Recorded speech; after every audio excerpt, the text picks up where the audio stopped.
সম্মানিত ভাইয়েরা, এই দেশে শুধু মুসলমানরা আমরা বসবাস করি না, এই তিন জিনিস যারা মানবে তাদেরকে বুকে জড়িয়ে একসাথে আমরা বাংলাদেশ গড়ে তুলব। সৈয়দ আব্দুল্লাহ মোহাম্মদ তাহেরকে আপনাদের হাতে আমি আমানত রেখে যেতে চাই। আপনি একটু আসুন। ধর্মীয় অধিকার নিশ্চিন্তে পূর্ণ স্বাধীন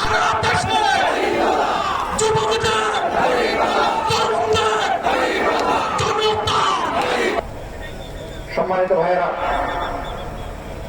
এই দেশে শুধু মুসলমানরা আমরা বসবাস করি না, এই তিন জিনিস যারা মানবে তাদেরকে বুকে জড়িয়ে একসাথে আমরা বাংলাদেশ গড়ে তুলব। সৈয়দ আব্দুল্লাহ মোহাম্মদ তাহেরকে আপনাদের হাতে আমি আমানত রেখে যেতে চাই। আপনি একটু আসুন। ধর্মীয় অধিকার নিশ্চিন্তে পূর্ণ স্বাধীন